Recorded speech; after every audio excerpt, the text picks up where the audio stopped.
Olá, pessoal. Tudo bem com vocês? Para quem não me conhece, meu nome é Leonardo, professor na Analise, e hoje eu tenho o prazer de receber o pesquisador Vinícius Junqueira, líder do melhoramento de soja da Bayer. Seja muito bem-vindo, Vinícius. Um prazer conversar com você aqui hoje. Ô, Léo, boa noite. Boa noite a todo mundo. Prazer imenso estar aqui. Obrigado pelo convite. Obrigado pela oportunidade de bater esse papo aqui com vocês. Bom, pessoal, hoje a gente vai conhecer um pouco mais dessa carreira do Vinícius. Vamos discutir vários pontos interessantes sobre a área de análise de dados, como que funciona isso numa grande empresa. E vocês podem participar, deixando sua pergunta aí nos comentários. E participem, pessoal. Aproveite essa oportunidade, porque não é sempre que a gente consegue trazer um profissional tão renomado igual o Vinícius aqui. Então, tirem todas as suas dúvidas. Você que quer trabalhar numa grande empresa, numa multinacional, né? Aproveita para fazer perguntas. Não perca essa oportunidade. Bom, Vinícius, para a gente começar aqui, até o tema da live, né, foi a questão de você ter se formado em medicina veterinária e depois ter seguido um caminho para trabalhar com melhoramento de plantas, né? Então, uma área bem diferente daquela sua formação original. Queria que você contasse um pouquinho da sua trajetória, né, para a gente e aonde que aconteceu essa mudança, né? Porque realmente foi uma mudança bem grande aí dentro da sua carreira profissional.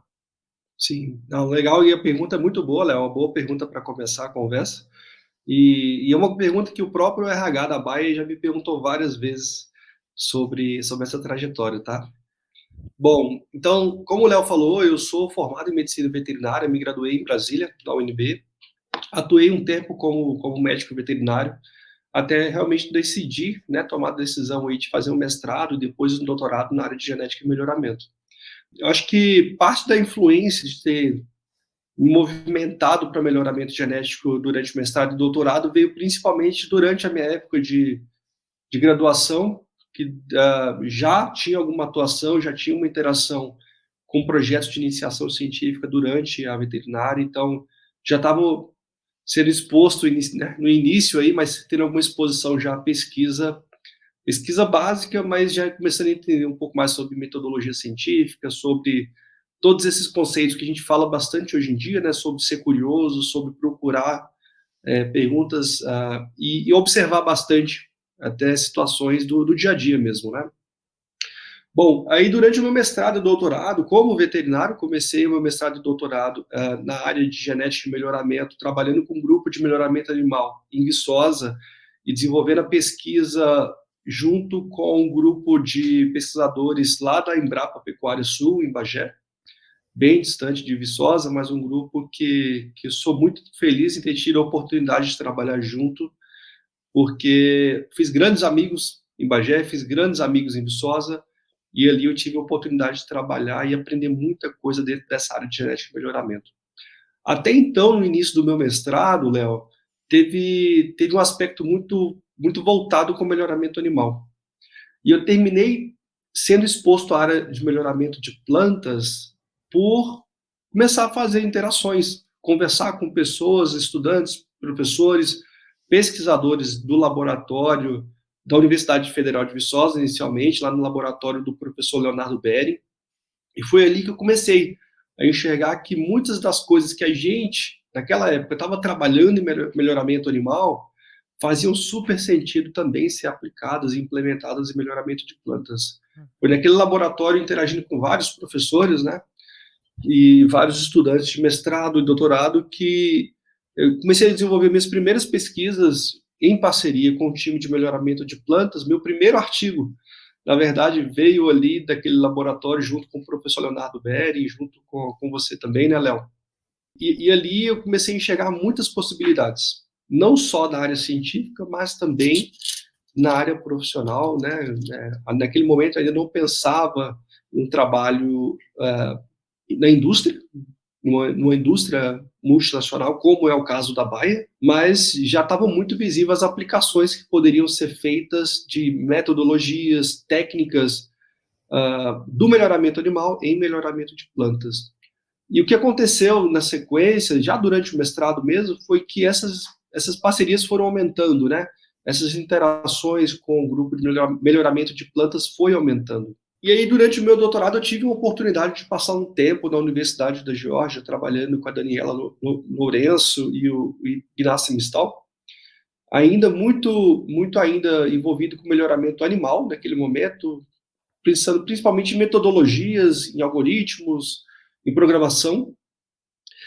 E me surgiu a oportunidade para trabalhar na Monsanto, né? Ainda era Monsanto ali em 2016, por um contato que eu recebi do dois professores de Viçosa, que são muito especiais para mim, o professor Marcos Deon e o professor Fabiano, né? Porque tinha surgido uma posição dentro da Monsanto que eles acreditavam que tinha perfil para mim, né? E foi interessante naquele momento que quando eu li o job description da posição, era uma posição para trabalhar com análises quantitativas, metodologias preditivas, com conhecimento em programação. E eu li aquele job description e falei, cara, isso aqui é exatamente o meu perfil. E eu não conhecia a Monsanto naquela época, né? Naquela época, vindo do melhoramento animal, eu não tinha visibilidade nenhuma do tamanho e o que a companhia fazia. Já tinha ouvido falar da companhia, mas eu não tinha entendimento realmente dos detalhes do que acontecia dentro da companhia, principalmente na área de pesquisa. E até por incentivos desses dois professores, eu entrei no processo, participei de todo o processo seletivo, foi um processo bem longo.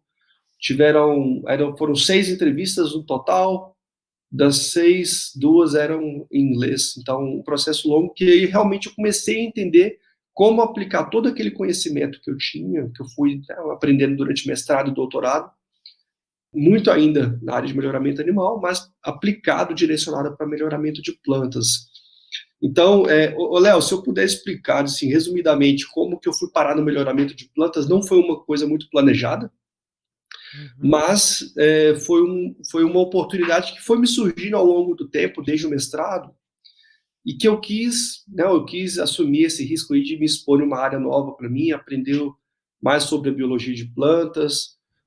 Não acho que eu sou um grande entendedor de plantas, da biologia de plantas principalmente, mas dentro da área técnica, da minha experiência técnica, do meu background, eu consigo falar tranquilamente que tudo que a gente faz em melhoramento de animal consegue ser aplicado em melhoramento de plantas e vice-versa, sabe? É meio que você está disposto a aprender uma área nova e se arriscar a aplicar o seu conhecimento dentro de uma área desconhecida, mas que faz muito sentido do ponto de vista de melhoramento genético, análise genética quantitativa. Então, assim, resumindo a história, como eu fui parar dentro do melhoramento de plantas, foi assim. Não, legal, Vinícius.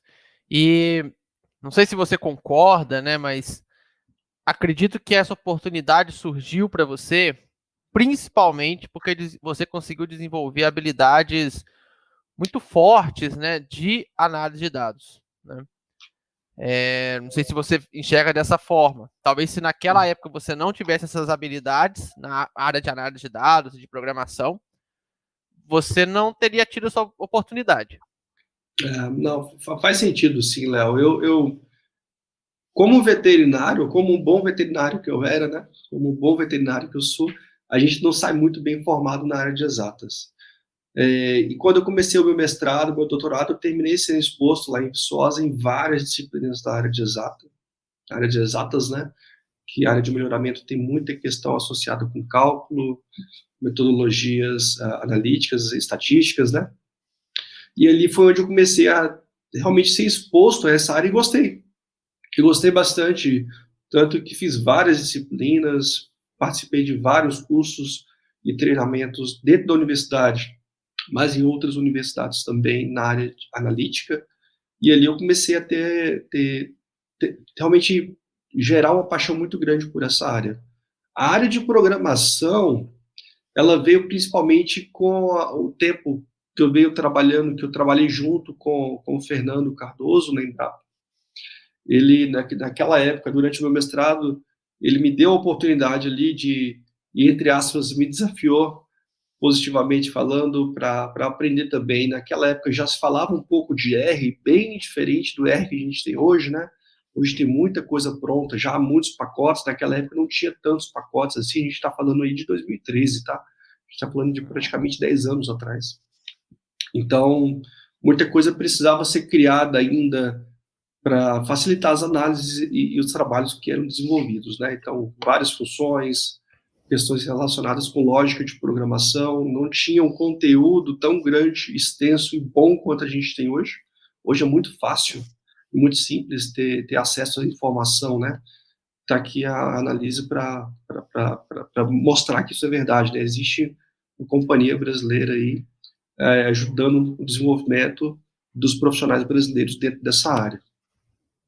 E aí eu fui sendo exposto a essa área de exatas, fui sendo exposto a essa área de programação, assumi o desafio aí, pensando nos projetos de mestrado e de doutorado, aprendi bastante coisa, sou muito feliz pelas pessoas que passaram pelo meu caminho naquela época, que me ensinaram bastante, e quando surgiu a posição, isso foi em 2016, pouco tempo depois que eu comecei meu mestrado, né? Eu ainda estava no meu doutorado ainda. Então, surgiu a posição exatamente com a área que eu estava trabalhando. Então, realmente, se eu não tivesse caído de cabeça mesmo, né? Ido de cabeça aí para trabalhar com essas áreas e ferramentas analíticas, eu com certeza não teria sido acessado para a posição e não teria tido condição nenhuma de assumir a responsabilidade de cuidar dessa parte analítica aqui na Monsanto, né? De lá para cá mudou bastante o perfil e o treinamento dos professores e dos estudantes, mas naquela época era uma realidade bem diferente do que é hoje. Naquela época nós tivemos que passar por muitas pedras, né, no caminho para aprender essa parte de análise de dados, principalmente a parte de programação em R, né, o Python. Hoje, como você disse, tem muito mais informação, né, acaba sendo um pouco mais fácil. E vocês, gente, que estão nos assistindo, então, talvez está saindo da graduação, está começando um mestrado. Nossa, eu até gosto dessa área, mas nunca vi nada disso, não sei se eu consigo. Tá aí o Vinícius para provar que consegue. Agora vai ter que ter dedicação. Não acho também que vai cair tudo do céu, né? Eu acompanhei muito a carreira do Vinícius e sei o quanto que ele foi dedicado para aprender programação, para, né, para chegar no ponto que ele está hoje dentro da carreira, né? E a maioria que está aqui nos assistindo hoje, Vinícius, está participando de um evento essa semana comigo, né? E a gente tem discutido muito isso, essa questão da iniciativa privada, como que tá os trabalhos na iniciativa privada, e foi até por isso, né, que eu quis tanto trazer você para essa live hoje, né, porque aí acabou fazendo parte do evento. E eu queria que você falasse um pouco hoje, né, do seu time, o que vocês fazem, né, e a formação do seu time, né, para falar os alunos verem que não é porque você trabalha hoje com soja que o seu time é formado só por engenheiros agrônomos que já trabalharam em algum momento com soja. Não, perfeito, Léo. E eu vou fazer alguns comentários aqui, e eles não são específicos só do meu time, tá? É um movimento muito forte que está acontecendo na indústria, principalmente por esse perfil do profissional atual, moderno, né, que trabalha muito com dados. O que vem acontecendo é que esse profissional ele não tem uma formação específica, ele tem um treinamento em dados, né? Então, usando meu time como exemplo, eu tenho um time de 6 cientistas que tomam decisões dentro de um programa de melhoramento. Basicamente, são as pessoas que definem quais são os cruzamentos que vão ser feitos no início do programa de melhoramento, definem quais são os critérios, os protocolos para avanço de geração desses materiais que vão se tornar produtos no futuro a nível de portfólio, e que decide quais são os materiais que serão posicionados, testados, avaliados a campo, né, na rede experimental do Brasil de forma geral, o Brasil inteiro, até virar um produto comercial que vai chegar no nosso cliente final, o nosso parceiro, que é o agricultor, né? Bom, e para conseguir fazer tudo isso que a gente faz, na escala que a gente faz, a gente precisa de trabalhar com dados. Então, para trabalhar com dados, esses 6 cientistas, eles têm formações em agronomia, eu tenho agrônomos no time que tem especialização em genética e melhoramento, eu tenho zootecnistas no time e eu tenho biólogos no time. Então, é um time muito diverso por natureza de treinamento, de graduação, e é um time diverso também de treinamento a nível de pós-graduação. Cada um deles teve uma experiência em uma área diferente. Tenho cientistas que trabalharam na área quantitativa, tenho cientistas que trabalharam com simulação, tenho cientistas que trabalharam com imputação, com gerenciamento de programas de melhoramento. Então, assim, é muito diverso a experiência de time. Todos eles trabalham com dados, sejam dados que vão nos ajudar a tomar as melhores decisões a nível de logística, de operação, a nível de predição genômica, de predição de quais são os melhores cruzamentos que têm que ser feitos, a nível de decisão do que vai ser posicionado a campo, tudo isso muito alinhado com o conceito de produto que é definido por um time comercial de negócio mesmo, né? Então, é um time que faz ciência aplicada e trabalha com um volume de informação muito grande. E tudo o que eles fazem é dirigido com base em dados. Se existe um novo protocolo que a gente quer começar a utilizar, antes da gente utilizar esse protocolo novo, essa nova proposta, a gente faz testes, a gente faz experimentos, a gente toma as decisões com base nesses experimentos. Porque, além de ser uma forma, vamos dizer assim, data-driven de tomar decisões, é uma forma planejada em como gerenciar os riscos que a gente pode ter em tomada de decisões que a gente faça ao longo dos anos de um programa de melhoramento, né? E essa diversidade que existe de treinamentos no meu time, existe em outros times da companhia também. Nos times que trabalham diretamente com os clientes, nos times que trabalham dentro do time comercial, nos times que estão pensando em como fazer posicionamento dos produtos comercialmente falando, nos times que estão coletando informações e trabalhando direto com os clientes em coleta de dados dos agricultores. Hoje, todo o processo que é feito dentro da indústria, ele utiliza dados.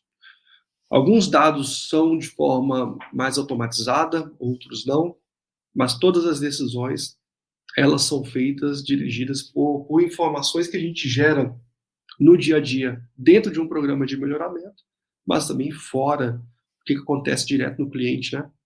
Fora da companhia, mas que tem um baita valor, um valor enorme aí para a organização na hora de pensar em estratégias de como implementar estratégias para atender expectativas, né, que a gente tem, que os clientes nossos têm em relação aos produtos e valor que esses produtos geram para eles. Bacana, Vinícius. Pessoal, deixem as suas perguntas aqui para o Vinícius, aproveita essa oportunidade.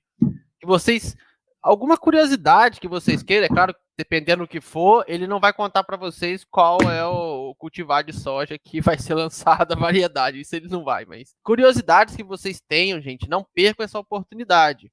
Pode ser que vocês não tenham outra oportunidade de falar com alguém que está num cargo tão alto dentro de uma multinacional, na nossa área, né, na área de agrárias, a maior do mundo, né? Então, aproveita essa oportunidade. E, Vinícius, você trouxe um ponto muito importante, né? Essa questão da análise de dados hoje dentro da empresa, né? Como um todo. E não só em alguns times específicos, né? Porque, às vezes, as pessoas têm uma noção que algum time, algum detalhe... E antigamente talvez era até assim, né? Era um time para fazer a análise. E hoje você já fala num ambiente muito maior, né, nessa questão de análise de dados. Até porque um time só não conseguiria comportar uma empresa do tamanho da Bayer. Não sei qual o tamanho de vocês hoje, mas talvez o quê? 20 mil pessoas aqui no Brasil, alguma coisa nesse sentido. Como que a empresa está vendo, como que a empresa está caminhando, na verdade, em relação a contratações de profissionais, pensando nessa parte de análise de dados? Isso já tem influenciado muito nas contratações, já colocando assim um caminho para que o profissional tenha que saber alguma coisa na análise de dados e até programação, dependendo. E isso, assim, é um movimento que está acontecendo na indústria de forma geral, né? Não é um movimento só na Bayer.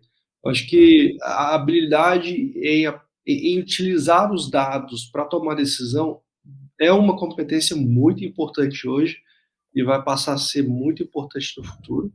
sem sombra de dúvidas. Eu não acho que essa competência, por si só, ela realmente gera os melhores resultados dentro de uma corporação, estrategicamente falando, né?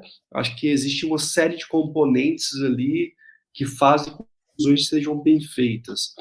Mas, com certeza, ter bons dados e gerar informação a partir desses dados sim, uma parte crítica. A gente pode falar que é um pilar estratégico hoje de várias companhias, não só do agro, tá? Fora do agro também. O que a gente via no passado é que existiam times dentro de estruturas que eram responsáveis por fazer todas as análises para tomar as decisões dentro de um programa de melhoramento, dentro de diferentes times que entregam o produto para o portfólio.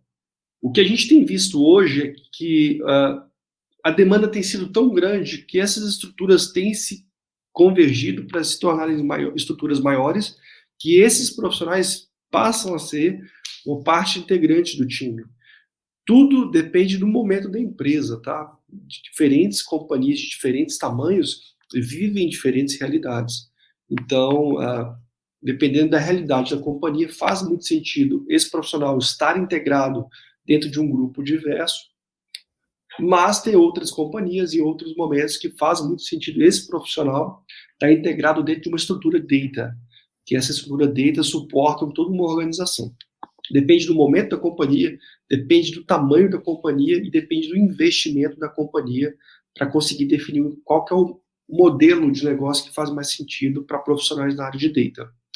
Mas se a gente abrir o Google, a gente der uma pesquisada em diferentes companhias, setor agro, tecnologia, automobilística, a gente vai ver que esse profissional que tem conhecimento em data está sendo procurado por todas as áreas. Hoje, a gente não tem ainda, no Brasil, um curso de formação em data. A gente tem vários treinamentos que acontecem, né, cursos de treinamento. A gente não tem um curso de graduação em data.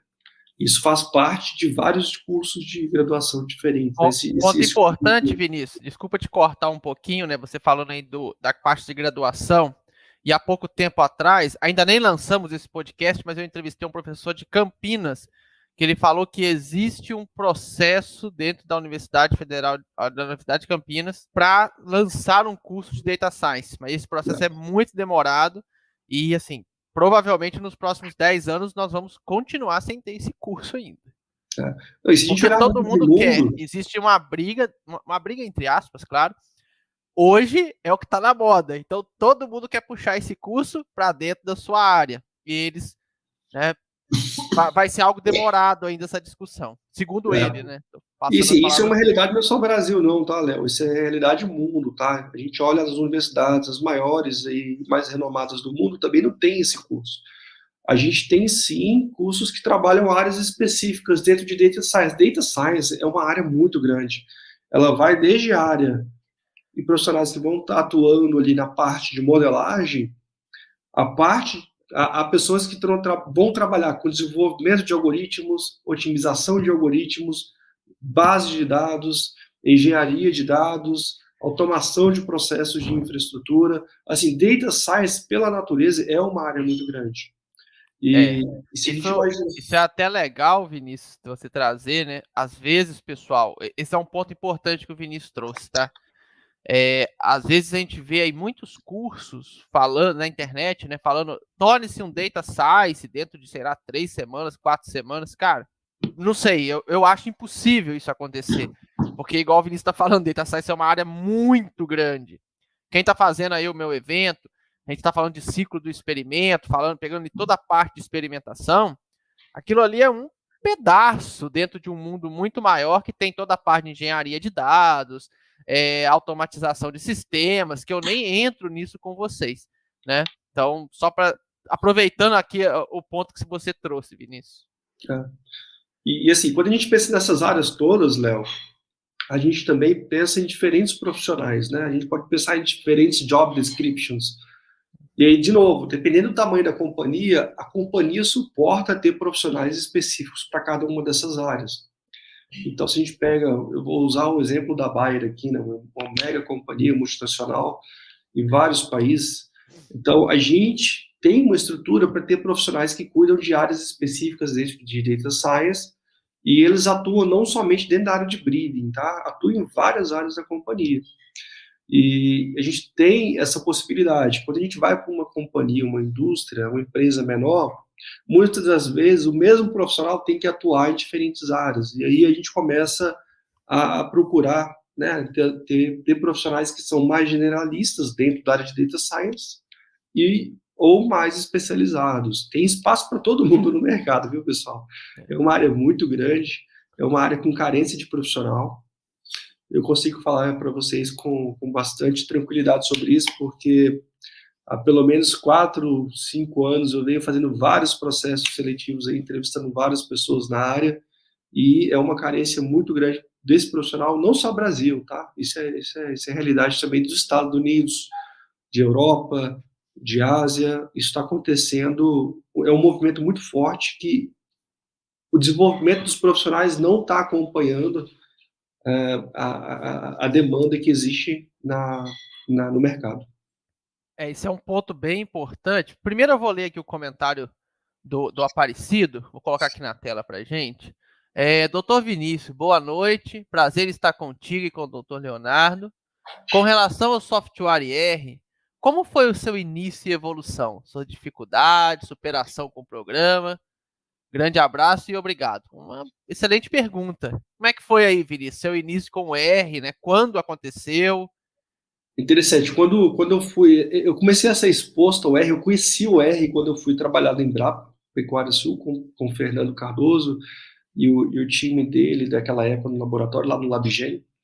E quando eu cheguei lá, eu trabalhava com o SAS. Não sei quem conhece o SAS, é uma ferramenta estatística muito famosa ainda, muitas empresas usam. E quando eu cheguei lá, eu trabalhava com o SAS. E naquela época, ele estava migrando vários dos códigos dele, Aparecido, para trabalhar com o R. Por questões era um software gratuito, um custo menor, muito mais acessível para todo mundo, né? E facilmente compartilhado em diferentes pessoas e grupos de trabalho. Então, tem essa questão de trabalho colaborativo que o R favorece bastante, né? E aí, naquela época, eu comecei a trabalhar no projeto que eu tinha lá, que eu tinha definido para o meu mestrado, e o Fernando me perguntou, Vinícius, eu preciso fazer toda essa migração de códigos aqui do SAS, que ele também é um baita programador em SAS, para o R. Você quer aprender o R, quer trabalhar com isso? E ali eu comecei a ser exposto, Aparecido. Comecei a entender um pouco como funcionava o R, como funcionava a lógica de programação, porque no SAS a gente não precisa saber lógica de programação, né? No R a gente tem que começar a entender um pouco como funciona isso. Então ali foram meus primeiros passos. E aí dentro do meu projeto mesmo, eu tive alguns desafios de aprendizado ali, algumas áreas, alguns passos que eu tinha que executar no meu projeto, que eu precisava desenvolver coisas porque não existiam pacotes naquela época que me ajudavam no desenvolvimento, naquela análise que eu precisava fazer. E aí eu comecei a trabalhar, a desenvolver alguns scripts, algumas funções dentro do R para me ajudar a responder o que eu precisava responder com o meu projeto. E não foi um processo fácil, tá? Eu sempre falo que a curva de aprendizado para quem está trabalhando com essas ferramentas, ela é muito lenta no começo, mas assim que você entende como funciona a lógica, a estruturação de códigos, o aprendizado é muito rápido. Isso depende de pessoa para pessoa. Eu, naquela época do meu mestrado, eu estava com o meu tempo 100% dedicado para isso. Então, eu passei ali 6 a 7 meses muito, muito dedicados a aprender o R, com um problema real que eu tinha, que era um problema, era o meu projeto de mestrado, né, que isso me ajudou bastante a ter foco, disciplina e dedicação. Eu acho que isso ajuda bastante no desenvolvimento de qualquer pessoa, né, no aprendizado. Você ter que criar uma coisa para resolver um problema que você tem, isso faz toda a diferença em como você aprende uma nova habilidade para solucionar aquela área que você tem que trabalhar, né? Então, coisas que eu tive que aprender, que eu nunca tinha pensado antes dentro do R, né? Foi entender como que trabalhar com coisas simples, definir índices dentro de uma tabela, né? O que era um índice I, o que era um índice J, o que era uma linha, coluna de uma tabela, como que eu trabalhava com esses conceitos dentro da programação, que às vezes no no dia a dia ali, trabalhando no papel, faz muito sentido, né, manipular matrizes, mas você começa a ter um volume de dados muito grande e isso passa a ser complexo, você precisa usar ferramentas que te ajudem nisso. E aí, começar a entender como manipular as matrizes dentro do R. Isso me ajudou bastante a entender como desenvolver algumas estratégias na criação de funções para fazer com que meus códigos sejam mais rápidos. Então, processos que parecem básicos no começo, eles servem como um alicerce para você em processos mais complexos no futuro, né? Em operações mais complexas dentro da programação IR. O que me fez não desistir naquela época foi ter o objetivo de terminar meu mestrado.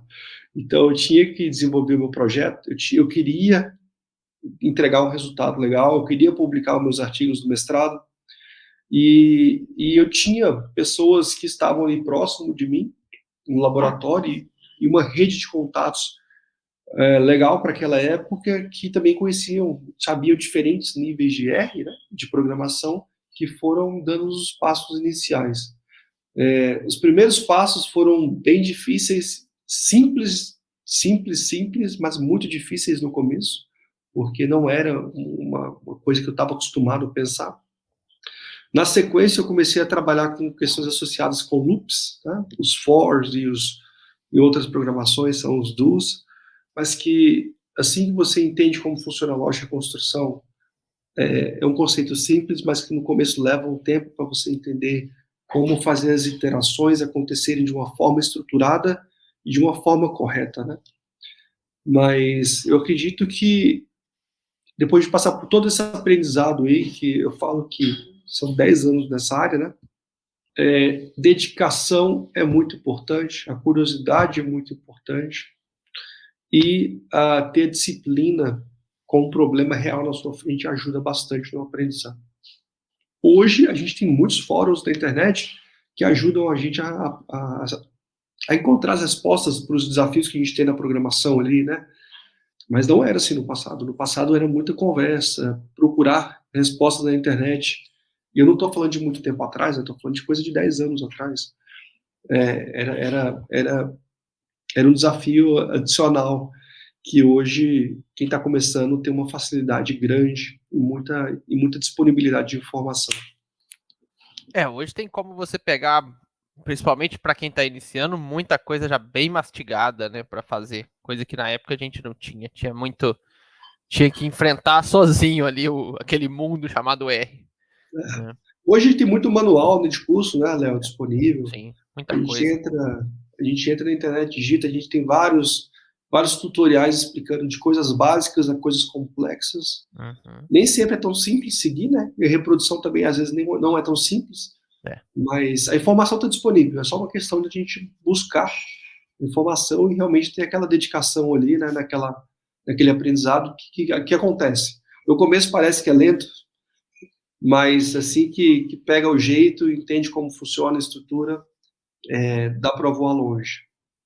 Talvez o grande problema, e aí não é só o R, né? O Aparecido perguntou do R, mas para quem quer trabalhar em Python também, é entender a lógica, né? Depois que você aprende a lógica de programação, aí o céu é o limite, né? Não tem mais limite dentro do software. Aí você faz o que você quiser. Exatamente. E é interessante porque a lógica que você aprende para trabalhar com R é a mesma lógica que você vai aplicar em qualquer outra linguagem de programação. O que muda mesmo é a sintaxe ali, que você vai ter que aprender como escrever, né, em Python, em R, em C++, Fortran, Julia, o que seja. Mas a lógica ela é aplicada para você, não é só na programação, ela é aplicada em tudo no seu dia a dia. E eu sempre, depois que eu passei por esse processo todo, e eu fico imaginando como que é um curso de programação, né, de quem trabalha com programação mesmo, a forma que essas pessoas pensam é completamente diferente do que a forma das pessoas que não são dessa área. Então, assim, essa lógica que a gente aprende quando está trabalhando com essas ferramentas, ela é muito útil para várias outras atividades que a gente faz no dia a dia. Exatamente. E eu achei que ia ter a pergunta, Vinícius, mas até agora não surgiu, então eu mesmo vou fazer a pergunta. Estava esperando alguém colocar aqui na tela, mas, bom, você é uma pessoa, você já falou aqui que tem um time de 6 pessoas, né? Então você está acostumado a contratar profissionais, né? não só para o seu time, eu sei que você participa também de outros processos dentro da Bayer, né? O que o profissional hoje precisa focar para conseguir um emprego numa multinacional? É, e sim, e é uma pergunta interessante, ela não é tão simples de responder, tá, Léo? Porque tem pessoas associadas com várias competências e vários comportamentos, né? Eu acho que eu vou começar pelos comportamentos, que eu acho que é uma área que eu pessoalmente gosto bastante. Uhum.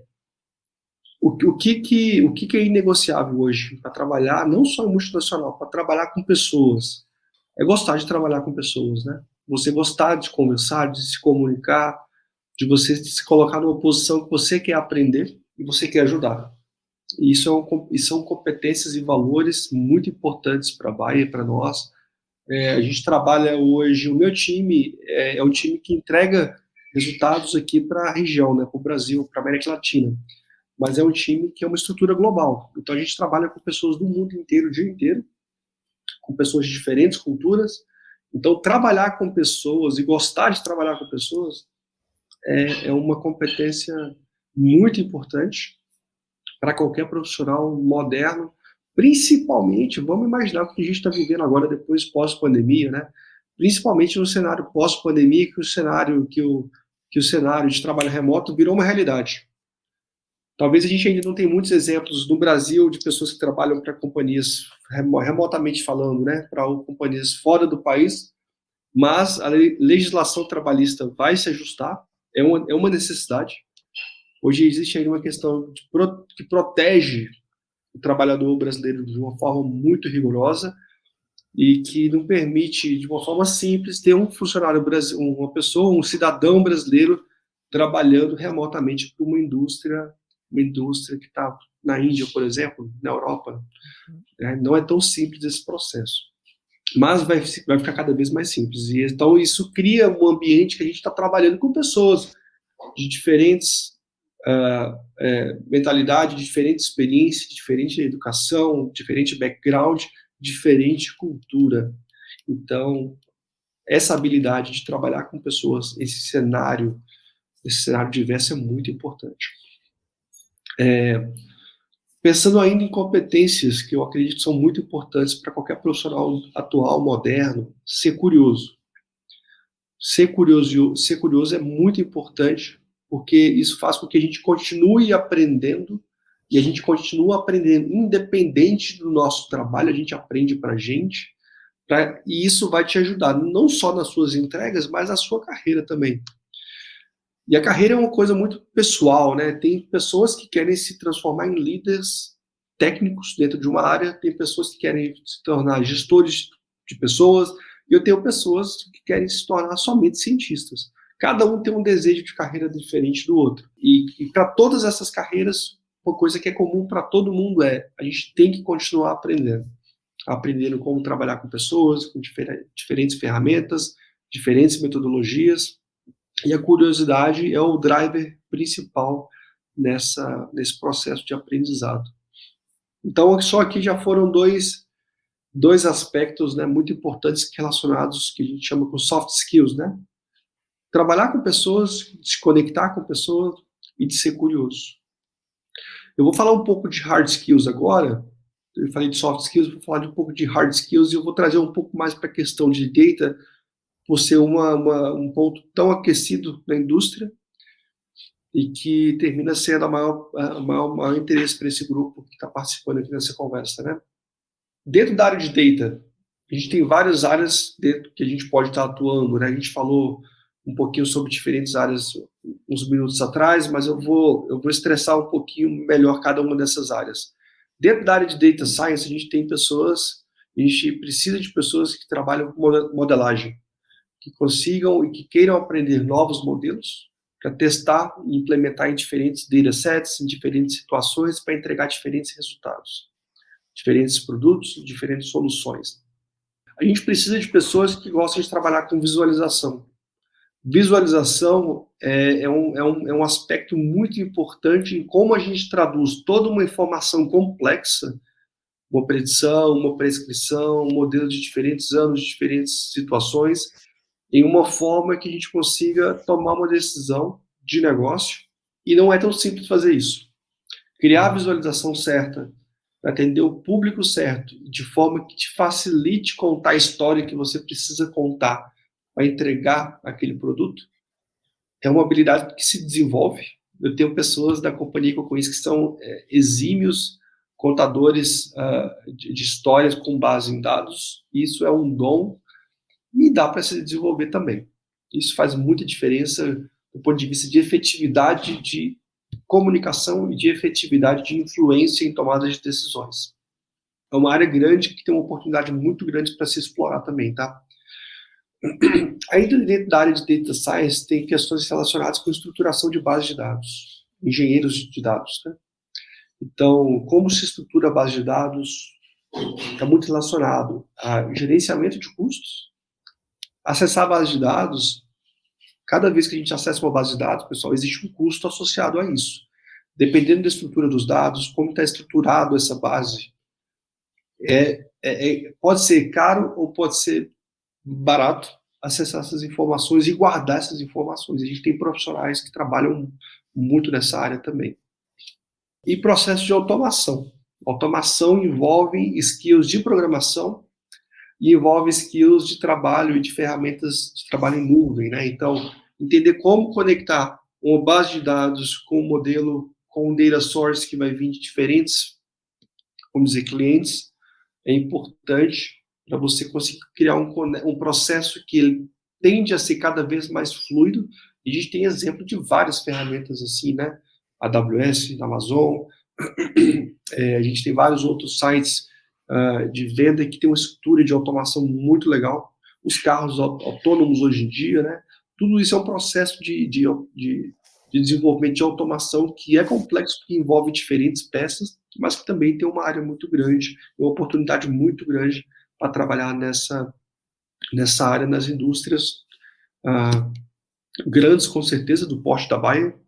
Eu não sei se vocês têm costume de pesquisar e acompanhar as posições da Bayer, mas tem muitas posições abertas para trabalhar em cada uma dessas áreas de Data Science. E agora, trazendo um pouquinho mais para o meu time, né? Vou falar um pouquinho de competências importantes para o meu time, que é um time de pesquisa que faz ciência aplicada para desenvolvimento em melhoramento genético para soja, mas que são skills e competências importantes para qualquer área dentro da parte de pesquisa e melhoramento genético, tá? Trabalhar com dados genômicos, entender como que se estrutura dados genômicos, como manipula esses dados e como gera valor. E por dados genômicos eu digo principalmente dados de marcadores moleculares, né, que marcam e definem, determinam, né, qual que são os nucleotídeos que a gente tem no genoma dos nossos materiais. Modelagens preditivas e modelagens prescritivas. Por prescritiva eu falo principalmente metodologias de automação, de otimização. Então, caso alguém queira pesquisar um pouco mais sobre isso, dá uma pesquisada sobre modelos de pesquisa operacional, porque tem muita coisa nessa área. Dentro da engenharia de produção se trabalha bastante com esse tipo de metodologia e dentro do melhoramento também explora bastante essa parte de metodologia de pesquisa operacional.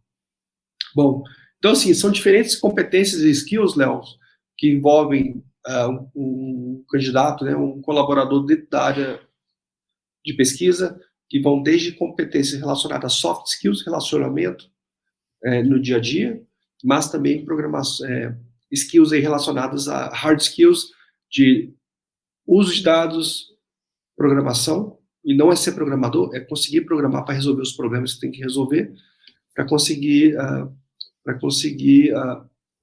trabalhar, né, ajudando a gente a encontrar as melhores soluções para a agricultura. Bom, muito bacana, Vinícius. Eu acho que a gente tem mais um para acrescentar, né? Que seria a questão da língua inglesa. Eu acho que é um outro ponto importante também, né? Ou assim, falar inglês hoje, principalmente no mundo conectado como a gente é, né? Como a gente vive hoje, é importantíssimo. E ser fluente, isso é relativo também, né? Porque a fluência principalmente quando eu avalio e muito mais em a pessoa ter habilidade de se comunicar do que ela ser um americano nativo se comunicando, né? Eu nunca vou ser um americano nativo se comunicando. Eu sou um brasileiro que fala português. Então, eu me comunico em inglês. Eu me comunico de forma que qualquer outra pessoa consiga me entender e que eu consiga entender quem está se comunicando comigo. Isso que é importante para trabalhos que envolvem trabalhar com pessoas de outras culturas, né? Então, o inglês é muito importante, é uma língua muito importante para se comunicar globalmente e é uma realidade. Toda a indústria multinacional hoje, principalmente pessoas que trabalham com pesquisa ao redor do mundo inteiro, trabalham se comunicando em inglês. Não, legal. Temos mais um comentário aqui, ó. É um comentário do Afonso. Salve, pessoal. Na época era RBase, né? Nem RStudio, nem Tidyverse. A questão da utilização do pipe revolucionou muito o entendimento do código para encadear as funções.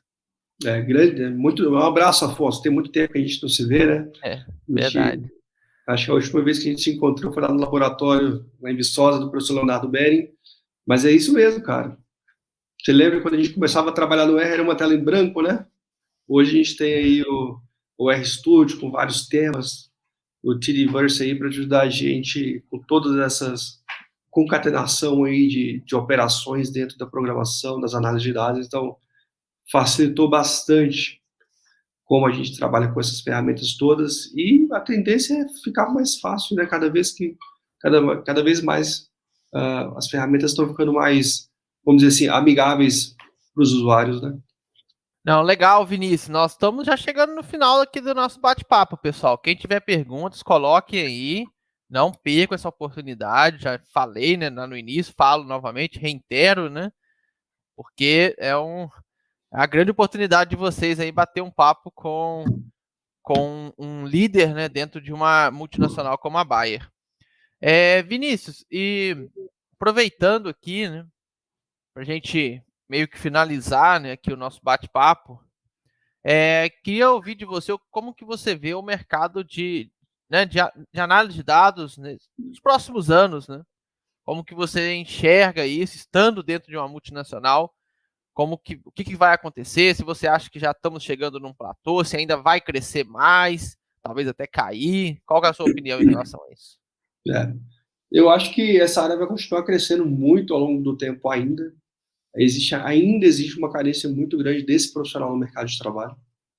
E não só dentro da indústria multinacional, tá? Eu acho, se a gente comparar o nível de tecnológico que a gente tem desenvolvido no Brasil é muito alto e a gente vai precisar de cada vez mais profissionais nessa área para ajudar a gente a resolver os problemas que a gente vai ter durante o desenvolvimento mesmo das tecnologias, né?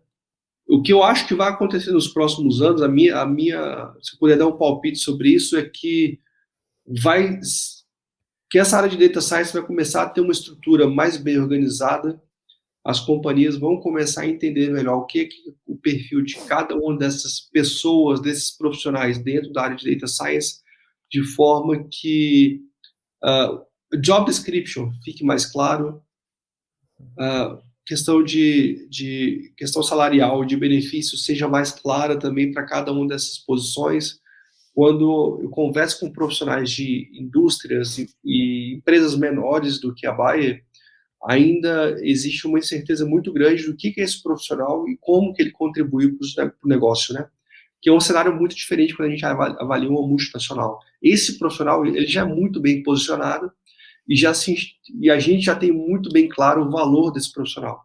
Quando a gente vai para empresas menores, isso ainda não é tão claro. Então, assim, eu espero que nos próximos anos o mercado vai classificar e precificar muito melhor esses profissionais, porque ele tem um impacto enorme de influenciar as tomadas de decisões, e é claro, de novo, como eu falei no começo, não é esse profissional que determina se vai ter sucesso ou não no negócio, né? Ele faz parte de um negócio e que, com uma área bem estabelecida, profissionais bem treinados e com objetivos muito claros para aqueles profissionais, o potencial de entrega e de resultado é muito grande. Então, o que eu imagino que vai acontecer nos próximos anos é realmente uma profissionalização desse profissional, que hoje ainda não existe de uma forma bem estabelecida no Brasil, e que quando a gente olha em outros países, né, como Estados Unidos, Índia e Europa, tem uma clareza muito maior sobre esse profissional.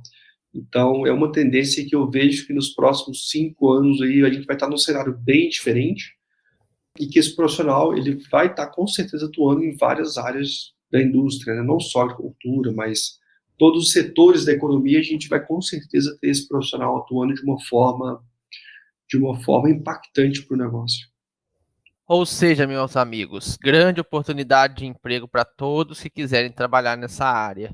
Independente do ramo que você queira atuar, muito provavelmente haverá vagas disponíveis, né? Temos mais um comentário aqui do Aparecido. Léo, aproveitando a oportunidade, doutor Vinícius, quais delineamentos e quais são as análises mais utilizadas hoje em seu departamento? Obrigado novamente. Tá, eu acho que tem parte dessa pergunta que eu não consigo trazer muitos detalhes por questão de confidencialidade, mas análises que já são uma realidade de qualquer programa de melhoramento, tá, em escala, são análises que nos ajudem a ser mais eficientes em como gerenciar o recurso e os riscos.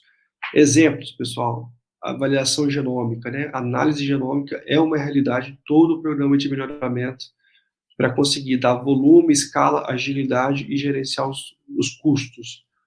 E já recebi várias perguntas diferentes profissionais perguntando, mas eu tenho um custo associado com a genotipagem.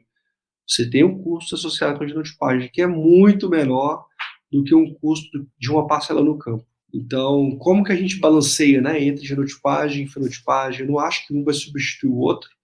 A gente não vai ter só 100% de genotipagem, a gente não vai ter só 100% fenotipagem a campo, mas um balanço ideal entre esses dois investimentos aí é uma realidade. E entra muito mais em relação a como que se otimiza os programas de melhoramento, né, questões relacionadas à otimização de programas de melhoramento. Metodologias associadas que usam dados ambientais, né? Então, dados climáticos, dados de solo, tudo isso é uma realidade. Esses dados estão disponíveis, a gente consegue coletar com diferentes dispositivos que a gente coloca nas propriedades, satélite, microsatélites, dispositivos móveis, né, terrestres, e essa quantidade de informação está sendo cada vez mais disponível para a gente estar utilizando, seja com dados internos ou seja fazendo parceria com companhias, né, com empresas terceiras aí que nos oferecem essas informações. Hoje, a gente tem no mundo empresas que são dedicadas a gerar esse tipo de informação e vender para as grandes companhias usarem nas tomadas de decisões, tá? Então, assim, é um nicho de mercado muito grande que vai aumentar bastante nos próximos anos. Metodologias em como otimizar avaliações a campo, né? Metodologias que fazem com que a gente tenha análises multiambientais esparsas, ou seja, nem todos os materiais dentro de um programa de melhoramento sendo avaliados em todos os ambientes, são metodologias multi-ambientes esparsas, né? E tem sido muito explorado em diferentes programas de melhoramento, não só dentro da Bayer, mas fora da Bayer também. Metodologias que até pouco tempo atrás não eram muito utilizadas no melhoramento de plantas, tá, pessoal? Metodologias como métodos prescritivos de otimização, metodologias que não são novas, que são bem antigas, na verdade, tem pelo menos 40, 50 anos aí na literatura, mas que não eram muito utilizadas em escala, hoje têm sido utilizadas, né? Então, metodologias como OCS, otimização de cruzamentos, todas metodologias que recomendam as melhores decisões, levando em consideração uma série de restrições que existem, seja do ponto de vista genético, seja do ponto de vista operacional, logístico. Então, muita oportunidade para trabalhar com essas metodologias em diferentes partes do programa de melhoramento, seja em cruzamento, seja em seleção de parentais, identificação de produtos que atendam o conceito de produtos específicos, que atendam demandas específicas de clientes específicos, muita coisa acontecendo, e que tem um potencial muito grande de mudar como que melhoramento genético é feito em escala.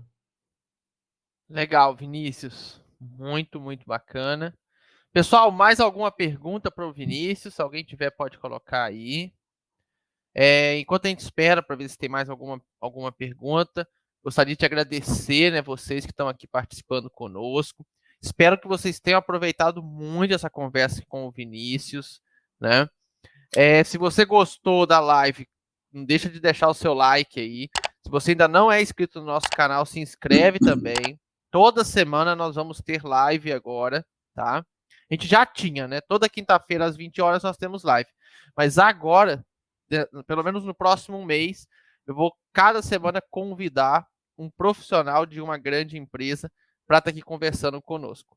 Hoje comecei aqui pelo Vinícius, que já é amigo de longa data, né? Até bom, né, Vinícius? Para a gente bater um papo, a gente acaba na correria não conversando tanto, então a gente aproveita esses momentos até para bater um papo, né? Saber como que tá, opinião, mercado, essas coisas é legal, né?